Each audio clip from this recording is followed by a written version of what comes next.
Welcome to Technical Corner on all subjects to do with spinning or indoor riding on bikes like this, which have a fixed wheel and cadence monitoring and power and heart rate monitoring if you're lucky enough to have those feedback mechanisms. But if you don't, just go on feel. The instructions are the same. And now we're looking at seated riding. So the subject is seated riding.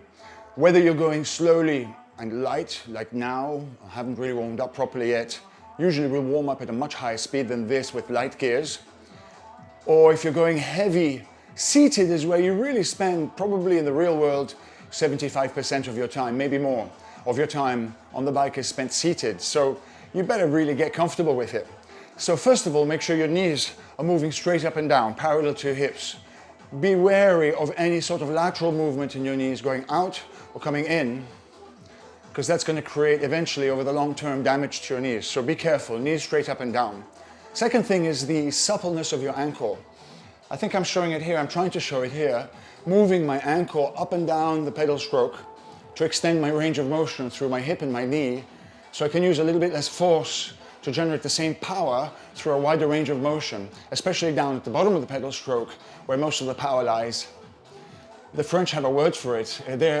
France is the home of the Tour, the world's greatest bicycle race. They call it souplesse, the flexibility of your ankle. So keep your ankles soft. Now, rhythm is king. When you're seated climbing and the instructor says increase, if you add some gears, let's see, I've just added 6 or 7 gears, I've increased my power, see? I've added gear 12 now, 80 watts. Let's go to gear 17, 180 watts. If I slow down, you see, I'm still in gear 17, but I'm back down to 90 watts. So, follow the rhythm all the time. Follow the rhythm. If you add gears and lose the rhythm, you might as well not add the gears. So make sure about that. The rhythm is always critical, and that's why we announce it at the beginning of every tune, every challenge. We tell you what the speed is, and you've got to hold on. So when the going gets tough, you have to push harder, don't slow down. Now, for the warm-up, we go double speed. It's a different kind of challenge. It's a speed challenge rather than a strength challenge. Listen to this music. This is quite fast.